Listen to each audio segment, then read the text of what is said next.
Assalamualaikum warahmatullahi wabarakatuh. Terima kasih Bapak-bapak beserta Ibu. Mohon izin minta waktunya sebentar. Ya. Ada yang perlu saya sampaikan dari hasil pelatihan Pasda Kabupaten Sumedang yang selama 4 hari ya, ditambah 1 hari Jum ya. Nah ini mungkin karena di sini saya sebagai guru BK ya, mungkin ini ada yang berkaitan dengan Bapak dan Ibu guru juga dalam cara penyampaian materi ke siswa ya. Nah kembali lagi untuk materi apa saja yang disampaikan dalam pelatihan tersebut ya. Kami selama pelatihan ya seperti layaknya anak-anak saja, siswa mengikutinya karena di BK itu banyak sekali permainan, tapi permainannya itu justru untuk menumbuhkan kepada siswa ya. Sehingga dari kegiatan itu ya di sini sebentar ya. Selama 4 hari itu kami dibekali dengan ada yang dikatakan 7 jurus BK hebat ya. 7 jurus BK hebat, betul-betul ini kayak pendekar ya. Dalam pelaksanaannya juga fasilitatornya itu disambut dengan gaya-gaya pendekar ya, bahkan pakaian juga seperti pendekar, pakai kamika gitu ya. Yang pertama di sini diperkenalkan itu ada jurus BK yang pertama yaitu kenali potensi. Nah, ini kenali potensi. Sebenarnya dari 7 jurus itu yang lebih diutamakannya itu hanya 5 jurus ya. Yang 2 jurusnya itu sebagai penerapannya saja. Di sini jurus pertama ada kenali potensi. Barangkali ini nanti Bapak Ibu bisa terapkan kalau sesuai di saat Bapak Ibu menyampaikan materi kepada siswa ya. Yang di jurus kenali potensi ini lebih ditekankan kepada asesmen minat dan bakat ya. Nah ini kita lihat tujuannya. Tujuan yang dicapainya guru BK dan guru non BK mampu membantu murid ya mengeksploitasi potensi minat dan bakat melalui teknik asesmen pendidikan ya. Jadi sekali lagi yang ditekankan di sini adalah minat dan bakat siswa. Nah mungkin ini ada kaitannya dengan mata pelajaran ibu atau bapak. Contohnya misalnya di bidang olahraga, tuh kan? Di bidang olahraga itu kan cabangnya bermacam-macam. Maka di sini diterapkan, kita lihat bakat dan minat anak tersebut sesuainya nih ke apa. Ada yang misalnya minat bakatnya. Kalau bakat itu apa bakat? Bakat itu apa? Barangkali Bapak dan Ibu masih ingat ada bakat, ada minat. Kalau bakat apa? Kemampuan yang dimiliki sejak lahir itu ya, sejak awal itu sudah ada dari diri kita. Nah kemudian dari bakat itu dikembangkan minatnya ya. Contoh tadi anak tersebut saya ambil misalnya di bidang olahraga. Anak tersebut setelah diperhatikan, diteliti, ternyata anak tersebut itu punya bakat di sepak bola. Maka Pak Denny sebagai guru olahraga menyarankan supaya anak itu masuk ekskul sepak bola itu ya. Itu yang dinamakan minat dan bakat. Bisa lagi misalnya Bu Iis sebagai seni ya. Kan seni itu bermacam-macam. Ada tari itu kan, ada vokal juga, ada karawitan juga ya. Nah itu kita lihat ini anaknya bakatnya itu kemana ya. Maka bisa kita arahkan sesuai bakat. Kalau minat tersebut diisi oleh anak yang sesuai bakat, maka tidak akan ada hambatan lah ya bagi anak tersebut, akan enjoy. Ada yang misalnya senangnya ke bahasa Inggris, ada ya, sehingga di diterapkan di ekstrakurikuler. Nah, jangan sampai anak itu tidak masuk ekstrakurikuler. Sama dengan pelajaran yang lain di bidang ada bahasa Indonesia juga ada misalnya ya. Minat bakatnya apa anak tersebut maka disalurkan. Nah, ini di jurus 1 ya. Nah, kemudian di jurus 1 juga bisa diterapkan dengan gaya belajar. Nah, saya yakin Bapak dan Ibu sudah mengenal gaya belajar ya. Ada beberapa gaya belajar yang Bapak Ibu ketahui barangkali. Ada gaya belajar? Ya, satu apa? Nah, ada di sana ya, kinestetik, visual, dan audio. Ya, kinestetik itu apa? Ada gerakan. Jadi Bapak dan Ibu bisa menerapkan belajarnya, menyampaikan materinya. Kita lihat dulu anaknya senangnya apa. Kalau senangnya anaknya bergerak, ya silahkan pakai gaya itu.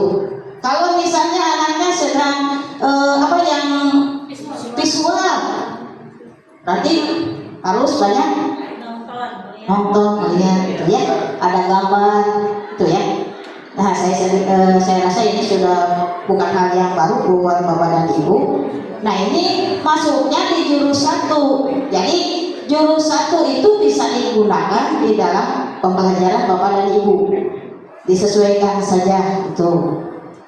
Contoh di sini ya, lebih mudah mengingat informasi dalam bentuk gambar, grafik, warna atau tulisan, maka termasuk dalam visual. Tuh ya.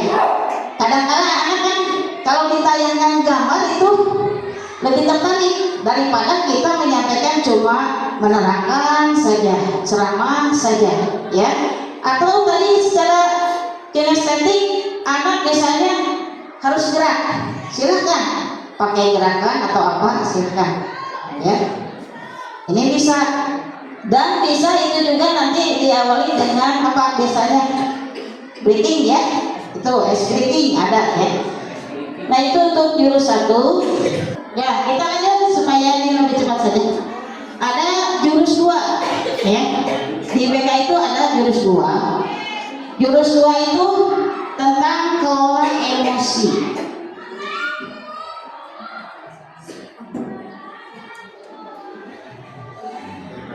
Ya, atau kita namakan pembelajaran sosial emosional. Ya, itu. Nah, barangkali Bapak dan Ibu juga ini bukan hal yang baru ya. Pada intinya mungkin ada betul-betul ada kaitannya dengan yang harus disampaikan ya di materi. Hampir sama sebenarnya ini ya. Untuk pengendalian emosi ya.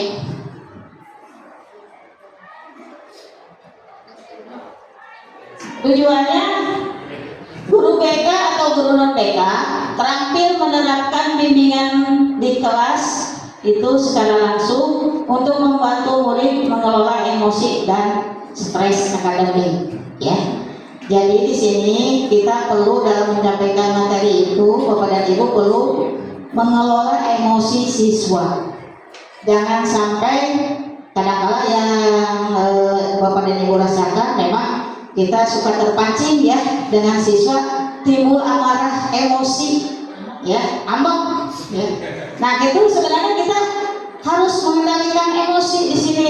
Kemarin yang saya peragakan untuk mengelola emosi itu, karena emosi itu kan bermacam-macam. Ada emosi apa yang Bapak Ibu ketahui barangkali? Ada bahagia, ada sedih, ya. Kemudian ada, nah mungkin di saat pembelajaran Bapak dan Ibu, kita lihat dulu nih anaknya sedang bagaimana. Mungkin tidak sama, mungkin ada misalnya si Ama lagi sedih, ini lagi gembira, ini lagi galau. Nah, kita sebagai pengajar harus bisa mengelola emosi anak tersebut supaya materi yang kita sampaikan itu masuk.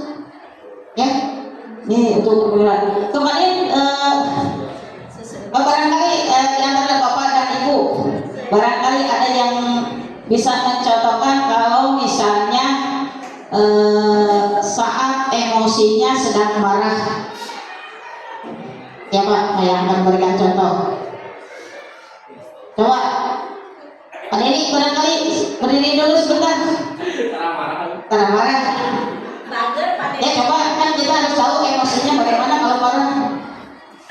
Diekspresikan langsung. Ya, diekspresikan langsung. Boleh sambil betul. Sebagai siswa. Betul ya. Jadi kita bisa tepuk tangan ya. Ya. Nah, kita pun kepada siswa kita perhatikan ya.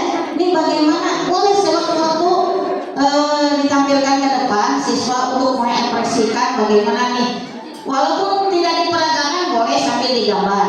Bagaimana ekspresi kalau sedih, ya. Kemudian mungkin di gambarnya itu ada air mata, itu ya.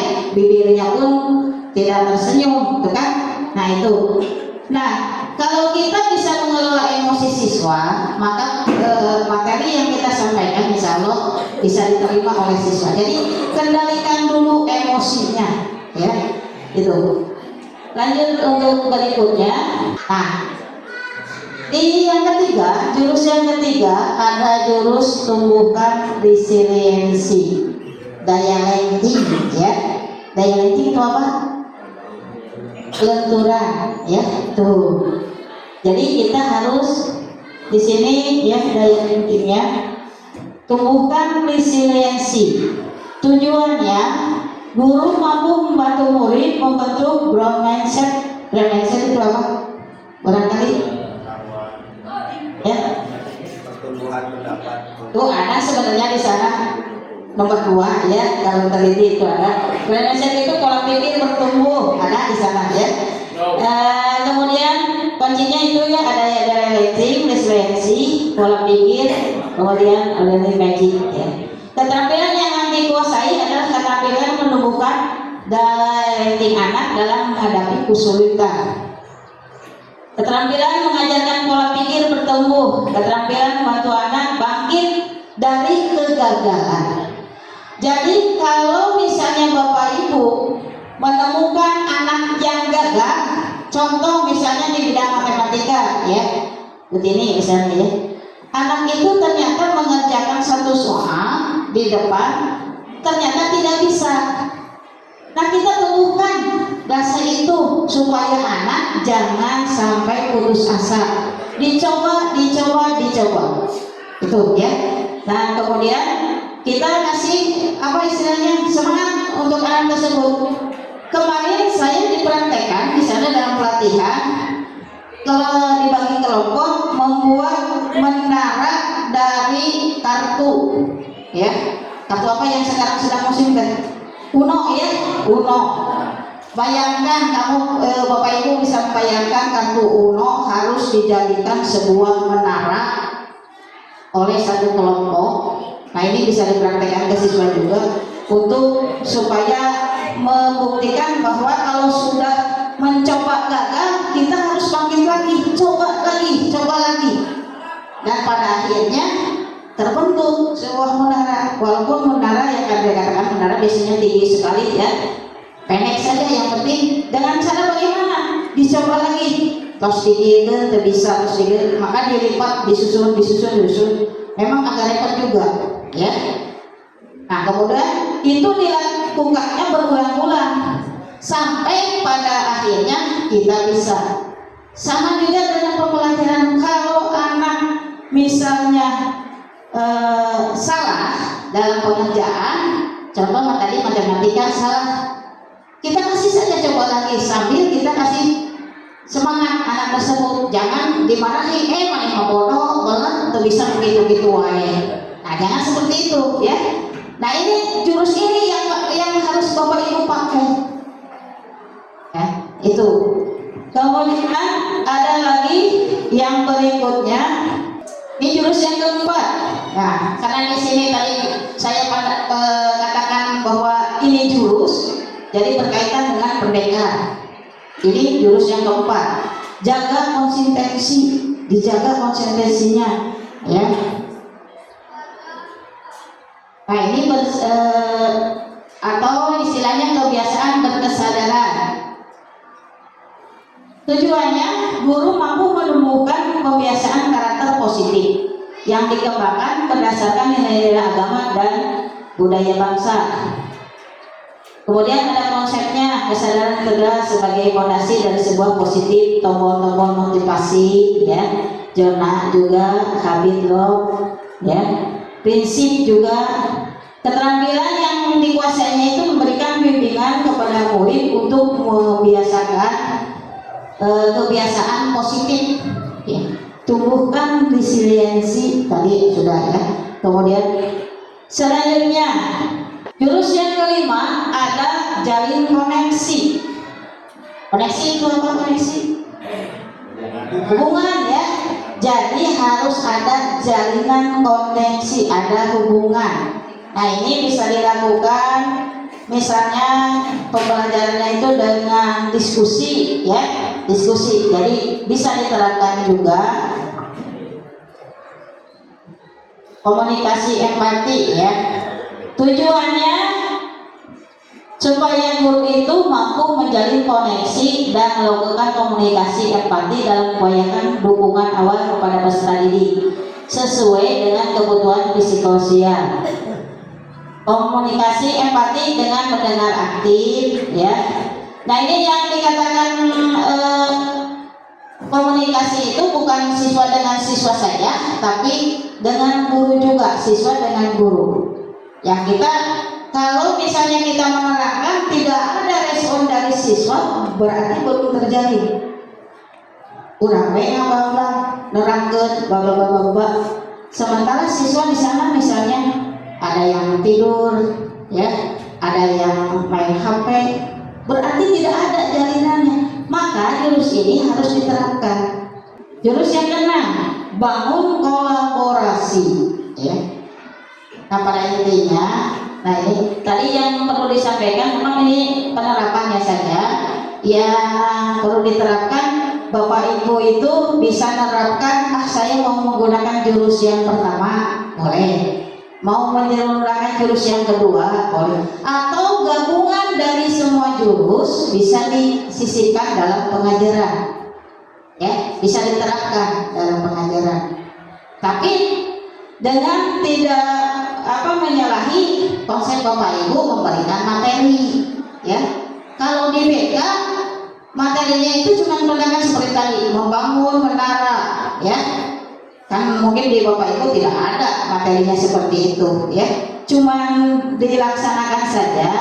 Cuma kalau Bapak Ibu itu jangan sampai explaining saja terus, kebanyakan sampai misalnya menyita waktu, ya. Mau explaining dulu sebentar, silakan berdiri dulu sebentar, kita explaining dulu. Ada dari BK juga ada explaining ya. Ya sebentar, biar ini tidak apa-apa. Mohon maaf Bapak dan Ibu guru, mungkin ini nanti bisa diterapkan juga, atau barangkali ada yang sudah tahu explaining ini, silakan ya. Barangkali belum tahu juga ada yang dikatakan tepuk dan dindung, sudah ada yang tahu? Ya, baik, kita ini ya. Ya. Jadi begini ya, tepuk dan dindung, oh ya,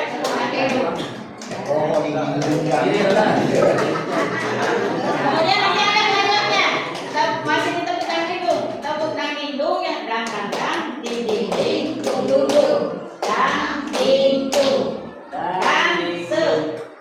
dan se, dinding, ma, tunduk, nah, jadi semana. Nah, ya, bisa ya mulai ya. Ya. Barangkali ada yang mau di depan. Ada. Silakan Pak barusan. Saya yakin Bapak Ibu sudah tahu lah, ya. Sudah tahu mungkin ada di mata pelajaran, ya. Ya. Bukanis.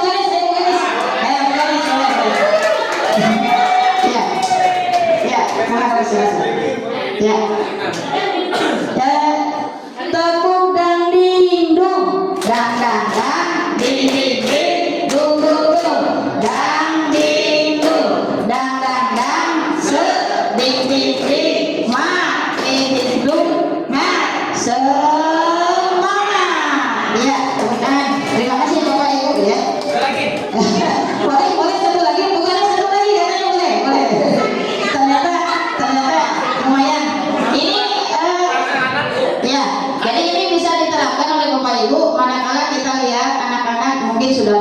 sudah tidak sama, tidak harus di awal, tidak harus di awal, boleh di pertengahan, boleh juga pas mau pulang, boleh ya. Ya, tepuk dan dindung, dang dang dang, ding ding ding, dung dung dung, dang ding dung, dang dang dang, set, ding ding ding, mak, dung dung dung, mak, semangat. Ya, sudah. Ada. Nah mungkin Bapak Ibu juga saya yakin itu sudah punya masing-masing ya. Tapi mungkin dalam benaknya, oh iya biar semangat nanti diterapkan lah, boleh gitu ya. Jadi tujuannya, tapi kita jangan sampai apa istilahnya itu sama lama ya, sehingga lupa materi terus SDG ya. Karena SDG kalau kita lihat di YouTube itu kan Bapak Ibu bisa lihat di YouTube itu bermacam-macam sekali ya, bermacam-macam sekali SDG yang perlu diterapkan. Baik, kita lanjut ke yang berikutnya. Ini bangun kolaborasi ya, menguasai kompetensi. Ini langsung saja yang ketujuh ya.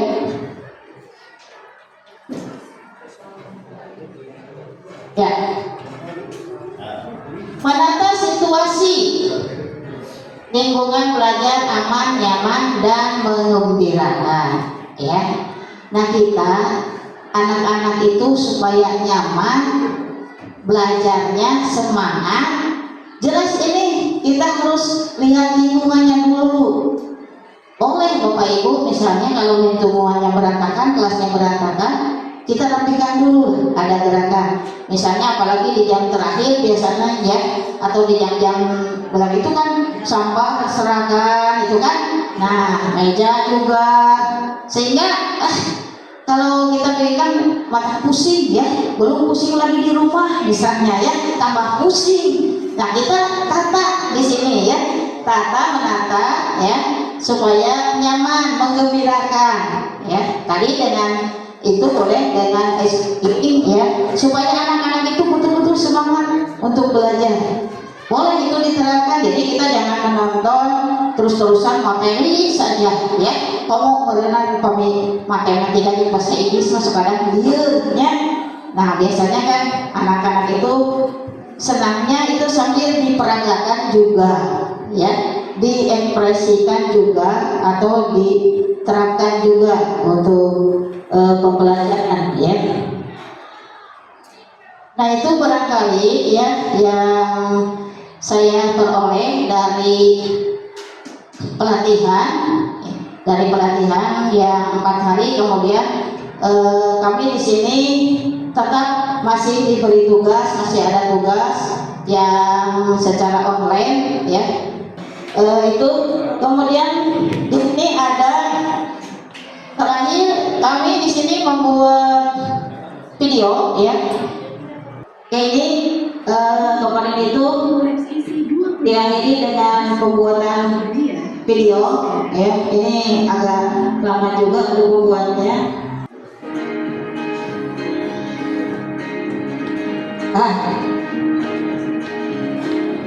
Lihat bukan di paling mana tapi ayana.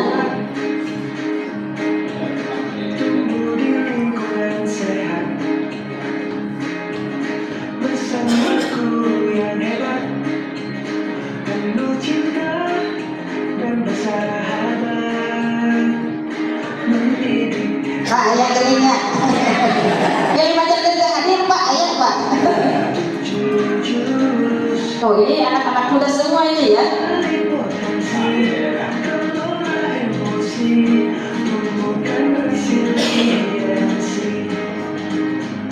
Jaga konsistensi, menjalin koneksi, membangun kolaborasi,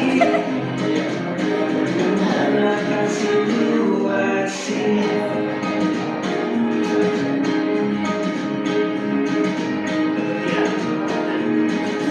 Kebetulan bapak-bapaknya cuma sedikit ya, kebanyakan ibu-ibu muda. Ya mungkin kalau di sini seangkatan Mutia, Padang, ya. angkatan putaran mah aya Bu, abi ge pang sepura.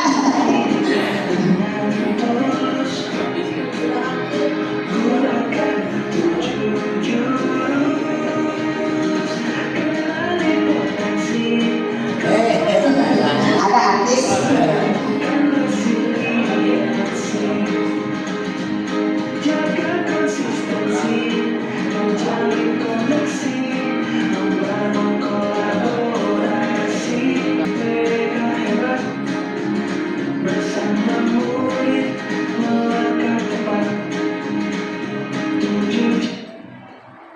Sinyal. Itu yang ibu izin waktu teman. Ayah, hadir. Iya.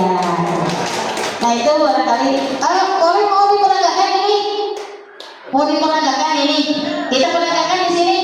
Iya, lihat saja ini yang itunya gerakannya. Nah ini boleh diperagakan kalau mau. Satuan ibu olahraga. Kita melihat saja di sini. Bentar ya kita lihat ya peragakan. Olahraga kolaborasinya di rumah mati. Olahraga paling tergerak. Berdiri saja, tidak usah di sini sambil berdiri. Nanti kita kalau ini tekan sambil begini gerakannya. Ya.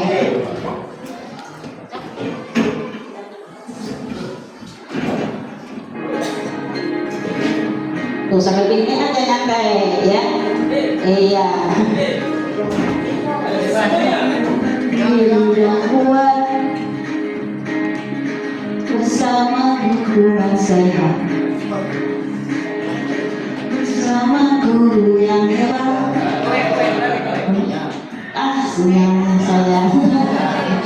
Ya. Bersahabat, mendidik dengan tulus, gunakan 7 jurus, kenali potensi, kelola emosi, membuat resiliensi, konsistensi, membangun koneksi, kolaborasi, menolak situasi.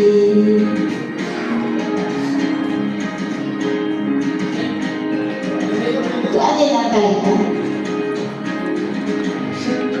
aman dan menggembirakan, patut tumbuh harapan, bersama ayah kita wujudkan, mendidik dengan tulus, gunakan 7 jurus, kenali potensi, kelola emosi, bukan resiliensi.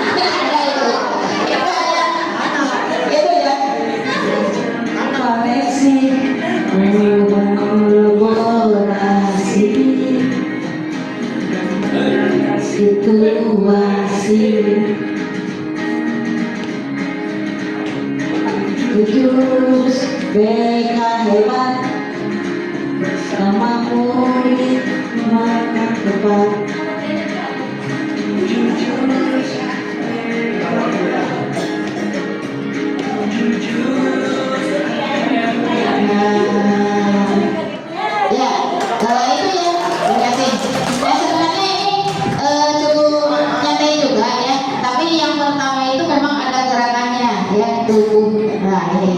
Komunikasi ada gerakannya ya, tapi yang kedua itu tadi peragaannya seperti itu ya, ada yang itu ngobrol, ada yang jatuh bangun gitu kan. Nah itu barangkali yang bisa saya sampaikan hasil pelatihan Pasda. Mudah-mudahan ini bermanfaat bagi Bapak dan Ibu ya. Barangkali bisa sebagiannya bisa diterapkan di tiap jurus itu, kita disesuaikan saja. Sebenarnya saya rasa memang ini sudah termasuk di dalamnya saat Bapak dan Ibu mengajar ya, tapi mungkin ini termasuk jurus mana nih mungkin tidak tahu gitu ya. Tapi sebenarnya Saya yakin itu sudah diterapkan oleh Bapak dan Ibu. Rupanya itu saja yang perlu saya sampaikan. Terima kasih untuk kesempatan ini. Assalamualaikum warahmatullahi wabarakatuh.